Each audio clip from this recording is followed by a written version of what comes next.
The first time I saw them was the night after the retreat from Passchendaele. I hadn't slept properly in days. My fingers were cracked from the cold, caked with the dried blood of strangers. Every time I closed my eyes, I heard the shriek of falling shells and the screaming that came after. That night, I was patching my boots near the edge of the woods outside Ypres, trying to ignore the stink of the wounded and the faint scent of gas that never really left your nose. I was in the medical support tent, trying to keep my hands busy, my mind quiet. That's when Corporal Mayhew stumbled in. His helmet was gone. Blood poured down one side of his face. But that wasn't what made the orderlies freeze. It was his eyes wide, blind, not seeing the living. He collapsed in front of me, gasping something over and over. They took him. They took him. We pried the words out of him like splinters. He and his partner, Davies, had been carrying a wounded lieutenant through the mist during the fallback. They had a stretcher between them and a shell-shocked officer barely conscious, legs mangled, babbling nonsense. The fog had been thick enough to eat a man whole. Mayhew had tripped and gone face first into the mud. When he looked up, the stretcher was gone. So was Davies. So was the officer. No sound. No scream. Just empty air. We chalked it up to fatigue, shell shock. Maybe Davies had panicked, run the wrong way. Maybe a mortar took them. Maybe Mayhew was lucky to be alive. Maybe. 2 days later, I saw them. It was dusk, that strange blue hour when the shadows stretch like claws and the shellfire pauses for breath. I'd gone out behind the lines, looking for our ration mule that had slipped its tether, and I saw them. 2 shapes, silhouetted by the last smear of sunlight behind the tree line, walking slowly, methodically, with something heavy slung between them. A stretcher. It moved in sync with the beat of their boots. The figure on it, I couldn't quite make it out. Just a bulk, wrapped in dark cloth. No movement, no breath. I called out, "Hey!" They didn't stop. "Hey, are you from 14th Company?" Still nothing. I jogged toward them, boots crunching through frozen mud and ash. The wind shifted, and I smelled something awful, like wet rust and old meat. I slowed, my breath plumed white in front of me. They vanished into the trees, gone. When I reported it, no one cared. They just shrugged. "You saw 2 lads doing their duty," my CO said. "You want to commend them or chase ghosts?" But I knew. No one had been sent out with a stretcher that night. No one had been scheduled to move the wounded. And worse still, no one had come back.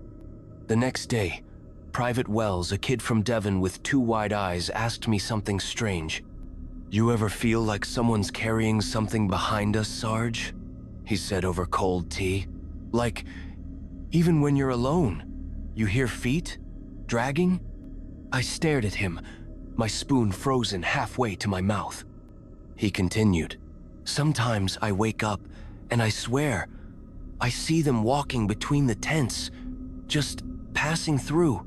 That night, I stayed awake. I made an excuse to the quartermaster. I said I needed to do inventory. I sat behind the supply crates near the medical tent, watching the paths between the lines. Just before midnight, the wind died, and I heard it. Step, step, drag. Step, step, drag. Boots, 2 pairs. They came out of the darkness slowly. 2 figures, stretcher between them. Same stiff gait, same eerie silence. This time, I saw the thing on the stretcher more clearly. It was a body, but not quite. The blanket was soaked through, stained in too many places to count, but I could see, underneath, what lay on it was incomplete. It had no arms, no legs, no uniform. Just a torso, wrapped like a mummy, and a head slumped back against the wood. I should have spoken, should have moved, should have done anything but stare. Then its head rolled toward me, Its mouth opened, and it whispered a single word: return. A chill ripped through me like wire. The bearers continued forward, never looking at me. They passed behind a cluster of tents and disappeared into the night. The next day, I told Lieutenant Foster. He was a sane man, a sharp officer. He told me plainly, "You're tired, you're stressed, and you're not the only one seeing things. Half the men here are living on 2 hours of sleep and biscuits. Keep it to yourself." I almost did, until Mayhew hanged himself. They found him in the barn where we kept the horses that were too injured to fight but too alive to shoot. He'd used his own belt. A note pinned to his chest read, "They keep walking. I can't." He won't stop saying it. After that, everything changed.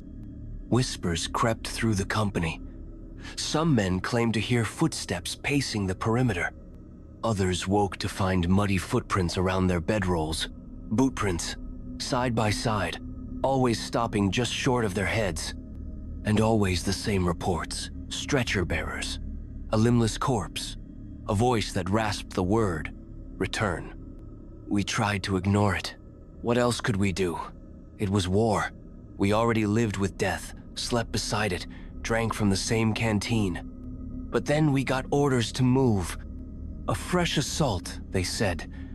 North of Ypres, near the marsh. We advanced under cover of morning mist. I was given a squad of 6. My job, reach the new forward trench and help set up medical support. Halfway there, the fog thickened. Not the kind you could wave off with your hands, but the kind that pressed against your skin like wet cloth. We lost sight of the column ahead, then behind. And then I heard it. Step, step, drag. Closer this time. We froze. From the gray came 2 shapes. This time, they were clear, close enough to touch. 2 men in tattered uniforms, heads bent forward, eyes hollow, skin blackened with rot. They carried the stretcher like clockwork, and the thing on it. It was speaking. Not just return now. It was muttering, strings of words in broken English, and then German, then French, all jumbled, over and over. Bring me back. Bring me back. The bearers walked straight toward us. Private Merton screamed. They passed through him. Not around. Through. He dropped to the ground, convulsing. Blood trickled from his ears. His eyes rolled back. And still, the figures kept walking. Back to the mud. Back to the bones. We ran. God help me. I left Merton screaming.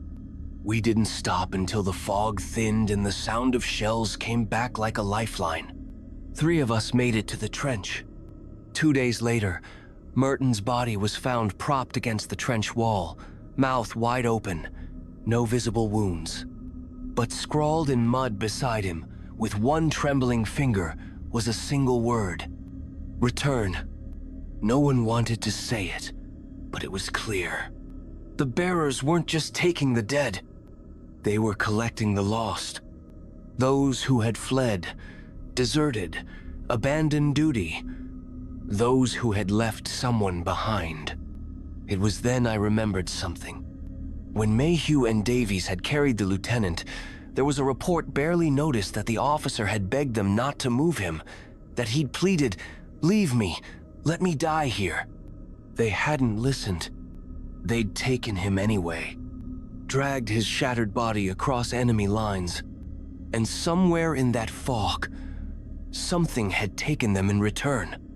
The body on the stretcher wasn't him, not anymore. It was something else, something that wanted to go back.